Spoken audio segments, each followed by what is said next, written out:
Welcome back to Family Health Today. I'm Dr. Janette Nesheiwat. As we told you earlier in this show, new treatments are helping to make life a little easier for those who are diagnosed with HIV. But this disease is still a very difficult one to live with. And joining us today to talk about HIV is Joey Cash from the Campaign to End AIDS, Chris Hannon, a 27-year survivor of HIV, who is the creator and founder of Positive Links, a support group for those living with HIV, and Peggy Fiore, Joey's mother, who is an activist and supporter. Welcome, everyone. All right, now Peggy, tell us, what is HIV? Well, HIV is actually a virus that attacks the immune system. Makes it very low for anything that should happen. You can't get rid of it. It hangs on. And Joey, I understand you were diagnosed with HIV. When were you diagnosed, and how did you cope with that news? Actually, it was such bad news, I really can't remember the exact date, but I believe it was around 2000, 2002, somewhere around there. My mom said it was before that. I'm not exactly sure when it was. It was just so devastating. It's something I blocked out and kind of tried to forget that day. And how did you cope with that? Did you join a support group? You had your mom, obviously. That is the most important support. Actually, that's what got me through, was my mother. And unfortunately, I had a stepfather who couldn't deal with it and felt like no matter what at home that he would catch it by dishes and, forks and spoons. And, it made my mom very uncomfortable. I was very sick. My mom did a lot of taking care of me and nursing me back to health. And through all that time, bless my mom's heart, she was married, and it kind of ruined her marriage. And I kind of feel, like I don't know what I'd do without her. But, I feel like her marriage was kind of in shambles over my disease. I understand that must have been very difficult for you. Absolutely. Can you tell us who is affected by HIV and how is it spread? It is spread by basically uneducated people who don't know that people next door, like I said, my father-in-law, people that just have no idea that HIV can be spread by, kids that don't know better, that their parents use drugs or whatever the case may be. They get a hold of one of their parents' syringes. They take it to school. They have a little bit of some kind of drugs, and they share it, and they don't think about bleach or whatever. They just want to get high before school. Or it's people that, just aren't educated, because we don't have really commercials on TV that say, don't have sex, you're going to catch it, use a condom. Okay, Peggy, tell us some other ways that HIV can be obtained and spread. Well, actually, that is probably the only two ways, really, that you do get it. You get it from unsafe sex. You get it from sharing of needles. Bodily fluids, and in rare cases, it was found blood transfusions, but that was many years ago. As they did have that. My nephew, like I said, died. He was one of the first that died he was a hemophiliac. And back then, when AIDS first came out, they didn't screen the blood like they do now. So he actually died at 28 years old from tainted blood. So, yes, it's very serious when it comes to that. Chris, you are the founder and creator of Positive Links. Tell us about that program. Well, Positive Links is a peer-to-peer support network that I founded back in 2006. And it's a network of people who are all HIV, living with HIV or affected by HIV. And we just try to help each other stay positive in attitude, educate. We have support meetings every month. We have a monthly newsletter. We offer help with yard work and house cleaning, transportation to appointment, whatever someone might need that they can't do for themselves. That is fantastic. Now, would you say there's enough support here in Arkansas, financially and emotionally, for those who are affected with HIV/AIDS or AIDS? Unfortunately not. Arkansas is one of the lowest states as far as federally funded. They don't get the funding that most of the other states do. Plus, they don't match it with any state funds. So some states whatever funding that they get, you get some federal matching as well. But Arkansas is not one of those states. That's correct. I see. Also, Now, another thing is I'm finding a problem with the fact that they say Madison County, and let's just say other counties involved as well.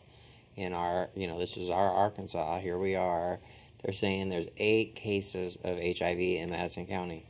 I have, like, my mom adopts basically people that have HIV that don't have parents. I got more than 8 people in my house that have HIV. So the statistics are not right. The number is growing. The number is, I've talked to my doctor in Huntsville, and I have a very good doctor, and, of course, confidentiality is confidentiality, but he's let me know by far I'm not the only person, and my family's not the only people with HIV in my county, so I can already count 8 that I know of, so that means we are not getting state and federal funding, to help our county, because they don't see nothing but the figure 8 as far as people in our county, which is just so, far off the mark. Yeah. There's a lot more than 8 people in our county with HIV. And so many parents don't want, they don't come out and want to find out about that.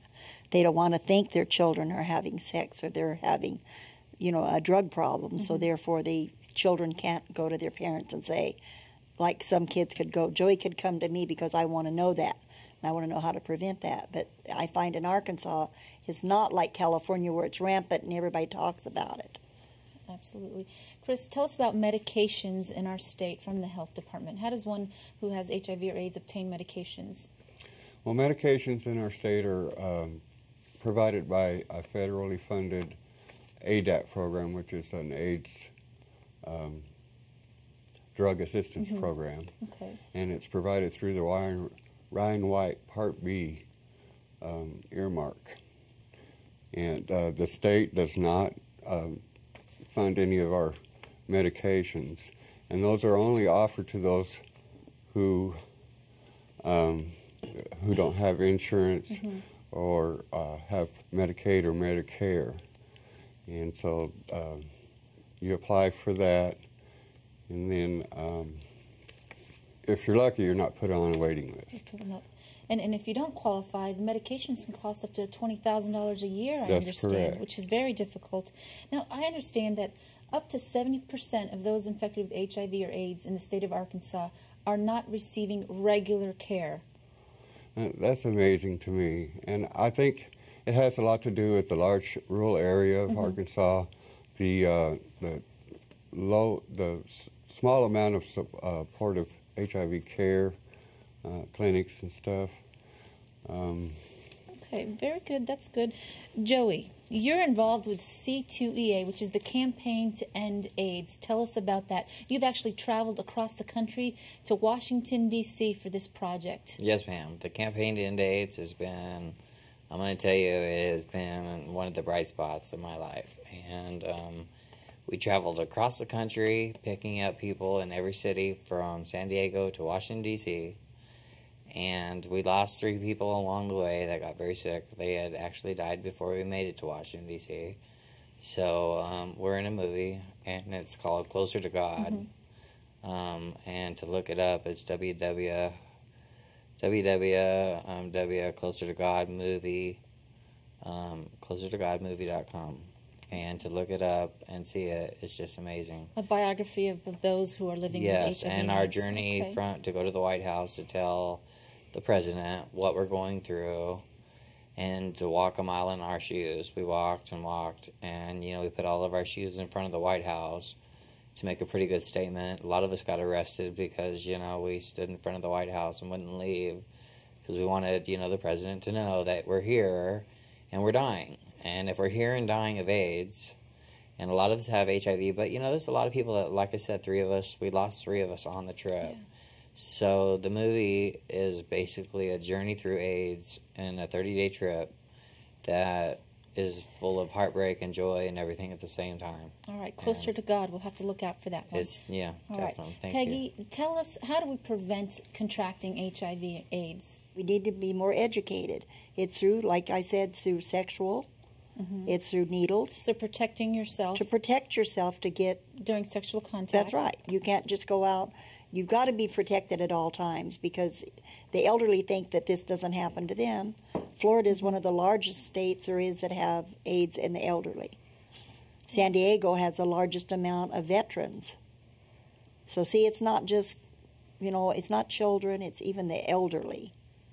And the elderly think that they're too old, they're not going to get it, but they still get it too. Absolutely. So practicing safe sex or abstinence, avoiding the use of IV needles for drug use and sharing needles. But abstinence with a child doesn't work. Absolutely. You know what I mean? Their hormones are running wild and they're saying it's a different So education is the key. Education Definitely and prevention education is the key. Very good.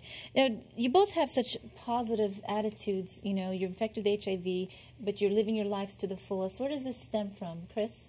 Well, I realized that in order to survive HIV, I had to have a positive attitude. And this allowed me to be proactive rather than reactive about my health care. And when I finally grasped that, I was ready to reach out to others and encourage them to do the same. Well, for me, it was basically the same. But, like I said, having a great support system. And I can only imagine how many people I know that have no parents and parents that say, you have HIV, like my stepfather, don't eat after him, keep the silverware away, The silverware was always a big issue, but having support, like a mother that really cares about you, is the biggest, it's actually the best medicine you can have for HIV, and a lot of love and people that just are educated. Absolutely. Now, Peggy, as a mother of a son with HIV, do you have any words of wisdom and last-minute advice for our viewers? Yes. Please take your children and teach them now. Don't push them away, because once they're gone, it's too late to say, well, I'm sorry. That child needs the guidance, the intelligence of their parents to teach them now, not tomorrow. Let's end it now. AIDS can stop with me. If I could get everyone I know, and Chris, and everyone that has AIDS, if we could stop it with us. AIDS never, as long as we're educated and know that we have it, it can end with us. All right. And I would like to encourage anybody that has any questions, that want to know more, to go to the Campaign to End AIDS website. And there's also a number that's 877-END-AIDS. So if you want to end AIDS and you're part of wanting to end the virus, that's a good site to go to. It's like cancer. It's nothing to be ashamed of. All right. And for more information on Positive Links, we can find that. Do you have a website? That's right. We have a website at www.NWApositivelinks.org. We're a nonprofit organization. Get up there. Okay. Help us out. Thank you so much to all three of you for being here and sharing your life experiences with us. We appreciate it. We sure love being here, and we thank you guys very much Doctor. for helping us out. Family Health Today will be right back. Stay tuned.